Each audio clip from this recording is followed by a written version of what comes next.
Praise the Lord. യെശയ്യാ പ്രവാചകന്റെ പുസ്തകം 62-ാം അധ്യായം അതിൻ്റെ 1 മുതൽ 12 വരെയുള്ളതായ വേദവാക്യങ്ങൾ. സിയോനെക്കുറിച്ച് ഞാൻ മിണ്ടാതെ ഇരിക്കുകയില്ല, യെരുശലേമിനെക്കുറിച്ച് ഞാൻ അടങ്ങിയിരിക്കുകയുമില്ല. അതിൻ്റെ നീതി പ്രകാശം പോലെയും അതിൻ്റെ രക്ഷ കത്തുന്ന വിളക്ക് പോലെയും വിളങ്ങി വരുവോളം തന്നെ. ജാതികൾ നിന്റെ നീതിയെയും സകല രാജാക്കന്മാരും നിന്റെ മഹത്വത്തെയും കാണും. യഹോവയുടെ വായ കൽപ്പിക്കുന്ന പുതിയ പേർ നിനക്ക് വിളിക്കപ്പെടും.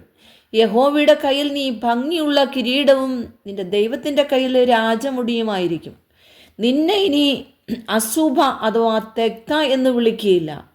നിന്റെ ദേശത്തെ ശേമാമ ശൂന്യമെന്ന് പറയുകയുമില്ല.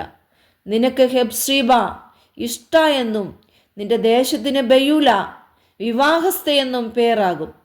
യഹോവയ്ക്ക് നിന്നോട് പ്രിയമുണ്ടല്ലോ. നിന്റെ ദേശത്തിന് വിവാഹം കഴിയും. യൗവനക്കാർ കന്യകയെ വിവാഹം ചെയ്യുന്നത് പോലെ നിന്റെ പുത്രന്മാർ നിന്നെ വിവാഹം ചെയ്യും. മണവാളൻ മണവാട്ടിയിൽ സന്തോഷിക്കുന്നത് പോലെ നിന്റെ ദൈവം നിന്നിൽ സന്തോഷിക്കും. യെരുശലേമേ, ഞാൻ നിന്റെ മതിലുകളിൽ മേൽ കാവൽക്കാരെ ആക്കിയിരിക്കുന്നു. അവർ രാവോ പകലോ ഒരിക്കലും മിണ്ടാതെ ഇരിക്കുകയില്ല. യഹോവയെ ഓർപ്പിക്കുന്നവരെ നിങ്ങൾ സ്വസ്ഥമായിരിക്കരുത്. അവൻ യെരുശലേമിനെ യഥാസ്ഥാനപ്പെടുത്തുവോളവും ഭൂമിയിൽ അതിനെ പ്രശംസാവിഷയമാക്കുവോളവും അവന് സ്വസ്ഥത കൊടുക്കുകയും അരുത്. ഇനി ഞാൻ നിന്റെ ധാന്യം നിന്റെ ശത്രുക്കൾക്ക് ആഹാരമായി കൊടുക്കുകയില്ല.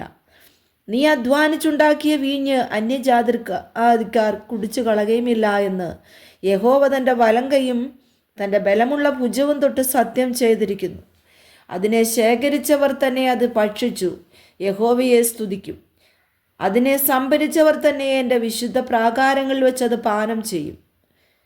കടപ്പീൻ, വാതിലുകളിൽ കൂടി കടപ്പീൻ.